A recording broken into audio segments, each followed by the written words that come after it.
Mabuhay and welcome back to the channel. My name is Tez Milan. I am a Filipino American creative. Today, I would like to share with you the not so secret way that I was able to save over $1,000 on my economy class ticket from the United States to the Philippines.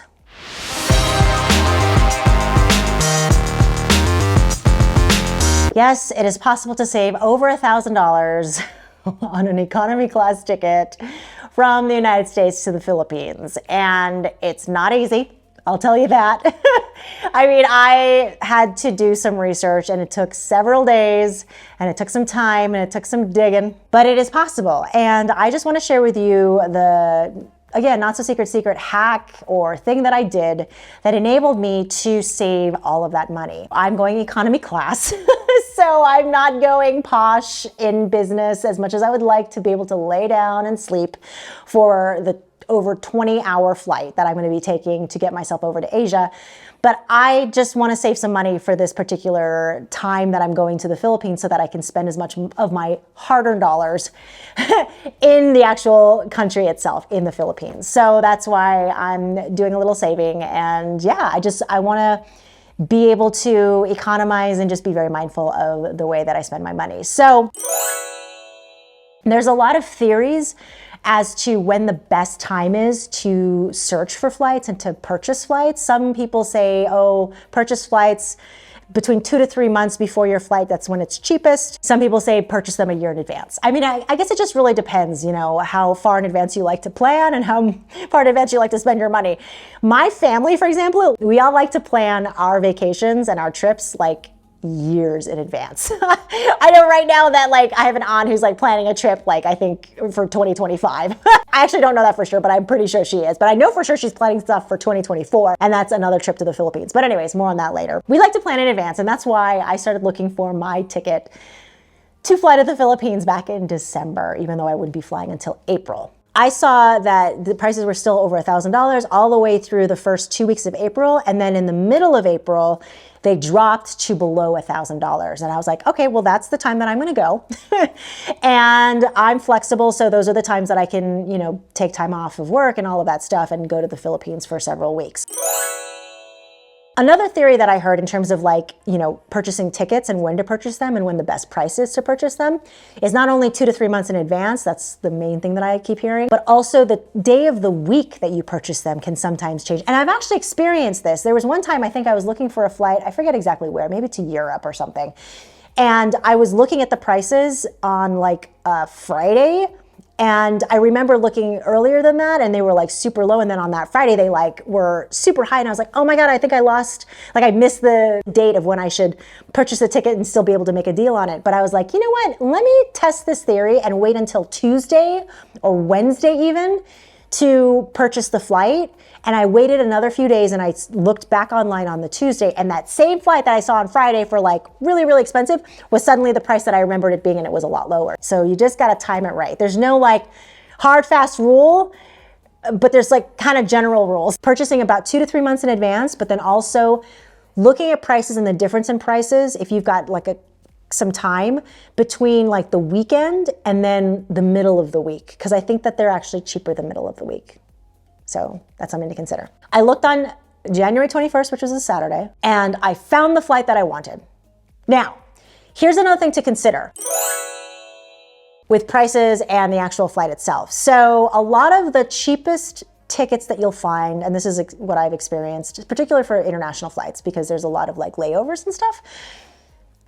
The cheapest flights that you'll find will oftentimes have a ridiculous like layover. There'll be like 15 layovers and they'll all have like 24 hours plus like in between each, you know, flight. That's an exaggeration, but I have seen some flights that were like really, really inexpensive and I'm like, oh, that's a great deal. But then you go to click on them and then you see the details and then it's like, oh, but you have a layover in like XYZ city in some random country for like 36 hours, and then you're having to pay extra for a hotel and then transportation to and from the hotel. So in each of these layovers, I saw that there were varying flights with varying prices. Like some of the cheaper flights had like specifically a 36-hour layover in Korea, but then I would have to spend the night in Korea. Some people are crazy enough to like spend the night in the airport. I've considered doing that, but I'm like, but what if they shut the airport down and they kick me out? I mean, then I'm like stuck in the middle of nowhere at an airport with nowhere to sleep. So that's something else to consider, is that, yeah, you may be getting a cheaper flight, but the actual price in total, because you're having to pay extra to do the longer layover in that city, makes the price either the same or it actually makes it sometimes more expensive. So that's something else to consider and to look into, is the details of these cheaper flights, like what the layover situation looks like. You'll want to have, at least this is how I feel, is I want to have at least 2 to 3 hours between each flight, right? So if I have a layover, like for example, I'll just talk in particular about the flight that I actually got. So I have a layover in Los Angeles and I have another layover in Asia, in the northern part of Asia, in Korea, before I head down south to the Philippines. The last thing that you want to do is have a flight that you're trying to get from the domestic terminal to the international terminal and you only have 45 minutes. I've also seen flights like that too, where it's like the layover is like super, super short. You have to like pray that your flight gets in on time. If your flight is delayed, then you're also kind of screwed trying to get to your flight, and then you're like running and you're stressed out, and I just don't like doing that. And that B, your terminal isn't from one end of the city to the other, because sometimes that happens too. Some of these like really, really big monstrosity airports. I use Google Flights to search for my flights, because I used to use Kayak, Expedia is there, Travelocity is there, but I don't know. I think Google Flights is just sort of like a nice aggregate, giving you a lay of the land. With Google Flights, this is the other cool thing too about them, is that they'll give you all of the places where you can purchase that ticket. So they gave me Delta, you can purchase it for this price. You can go to Orbitz, you can purchase it for this price. Yeah, it's a portal that just, I don't know. I trust Google. Maybe I shouldn't trust Google, but I trust Google in terms of searching for flights for me. At least doing an initial search. But I have to actually correct myself, because I kind of trust Google Flights less now after what I'm about to tell you. I found the flight that I wanted with the layover times that I wanted, 2 to 3 hours, I think is safe. And it was supposedly under $1,000. And I emphasize the word supposedly. When I was on Google Flights looking for my flight, I found the one that I wanted. And I clicked on it because it had the price that I wanted. And then it was like thinking, and it was like, we're checking to make sure that the rate that you want is still available. And I was like, what? And then it came back and it said, sorry, that price is no longer available. Here's the new price. It went from under $1,000 to over $2,200. And I was like, you mother. So I had to step away from the computer. I stepped away from the computer and I was like, okay, I'm gonna give it, and plus it was a Saturday. So I was like, you know what? I'm gonna wait till Tuesday. Maybe I'll get lucky and something will open up and then the ticket price will be better. It'll be actually what it says it is, because on Google Flights, when I did my search, there were like a ton of flights that were under $1,000. I tell you, I clicked on most of them because I skipped the ones that had all the crazy layovers and all of that.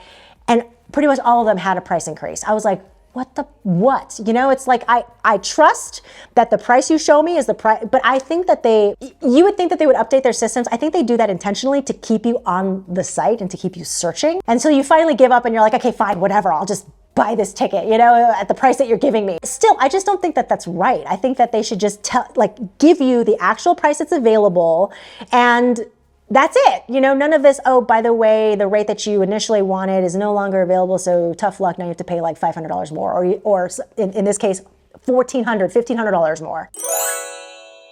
I really encourage, even if it's just a little bit more expensive than like Expedia or Kayak or some of these other, cheap flights, whatever.com, I highly recommend to purchase the flight from the actual airline. So if you can go to, for example, delta.com as opposed to Expedia or any of these other aggregate companies, go directly to the airline, because if there's anything wrong with your flight, it's delayed, it gets canceled, whatever, you lose your luggage, whatever. When you purchase the ticket directly from the airline, they will take care of you. If you purchase it through Expedia or whatever, the airline says, sorry, this is most of the time, but the airline will most of the time say, sorry, you purchased that ticket with somebody else. You purchased it through a third-party provider. You have to go to them first. Then they'll take care of getting you a new flight or taking care of your refund or whatever. But if you go directly to the airline, like for example, I did with Delta, I know that I can go directly to Delta and I can hold them accountable for anything that goes wrong with my flight. So I don't have to deal with any third party and just hope that somebody answers on the other line. You know, it's like customer service today is no longer like real people. Sometimes it's like you have to go to a chat on Facebook. Highly, highly recommend, even if it's just maybe $100 more or whatever, that is money worth paying for to purchase your ticket directly with the airline. Going back to my purchase to get myself to Asia, to get myself to the Philippines. So I stepped away from the computer. I went back several days later. It was a Tuesday, and I did my search again. And I found a flight that was okay in price, and all the layovers and all that stuff that I told you about was great. But the price was okay. It was like, I'll tell you. The price for the flight that I initially found and that I initially purchased was $1,274.15. Can you imagine? I initially found flights that were under $1,000, and then I have to pay another like $300, $400, $500 because the rate's no longer available. I mean, I think that's just bullshit. Anyways, I purchased that flight and I was excited, right? So I'm like, oh, okay, I'm going to the Philippines. So exciting. I got my ticket. I just couldn't sleep on it. I was like, wait a minute. Gosh, you know what? I know I saw that flight for cheaper. I have to keep looking. So here's what I did. My hack. Next day, I purchased the initial ticket on the 24th. That's the Tuesday. On the 25th, which is the Wednesday, I went back online, back to Google Flights, and I did the same thing all over again. And I saw, oh, this rate's not available. This rate's not available. Here's what I did though, is that the flight that I initially purchased with Delta, I saw in the details that the flight, when I'm in Los Angeles and I travel internationally over to Asia, I saw that that portion of the flight and the portion of the flight from Korea all the way down to the Philippines was being provided by Korean Air. And I was like, if I purchase this ticket directly from Delta, I wonder if Korean Air has the same ticket. So that's what I did, because on Google Flights, they did not offer me Korean Air. They only offered me Delta. I went to Korean Air and I searched for the same exact flight. And lo and behold, there was the initial price that I saw that was under $1,000 for the same exact flight that I just bought with Delta the day before. Yeah. But I still had my initial ticket with Delta that I purchased the day before. Now here's the really lucky thing that I had going for me, is that with Delta, thank you Delta, they have a, I don't know what it's called, but like a 24-hour refund policy where it's like, oh, if you regret pay, like let's say that you're in a drunken stupor and then you go online and you purchase a whole bunch of flights and you're like the next day going in your hangover stupor, what did I just do? I just spent $10,000 on like 10 flights. Why did I do that? You can still within 24 hours cancel that flight and get a completely full refund. Thank you, Delta.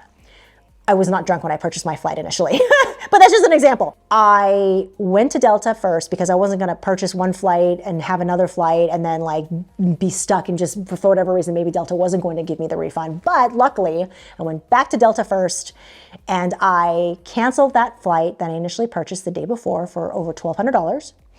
They processed it and they said, you'll receive a full refund. It'll take however many days to go back to your credit card. And I was like, thank you. And then I went to Korean Air and I purchased that same exact flight for a whopping $885.05. So yes, my friends, not only did I save, I don't know, 8, 9, 10, 11, 12, almost $400 between Delta and Korean Air, but I saved over $1,000 from the initial flights that I saw when I started to really do the research on purchasing my ticket. And I went from over $2,200 all the way down to $885. And that is how I saved over $1,000 on my economy class ticket from the United States to the Philippines that I will be taking this April and May. So as you can see, it was not easy and I had to do some digging.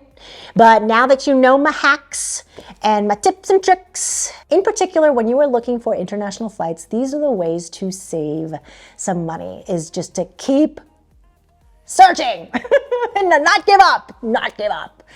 But because I did all that extra footwork, I was able to save over $1,000. So that's it, my friends. If you like this episode, give it a thumbs up, subscribe to the channel. If you know of other hacks, tips, tricks, ways to save, when purchasing international flights, please let me know in the comment section down below. I would love to learn from you. I would love to learn how I can continue to travel as much as possible. And yeah, thanks so much for watching. I will see you next week. Paalam, goodbye.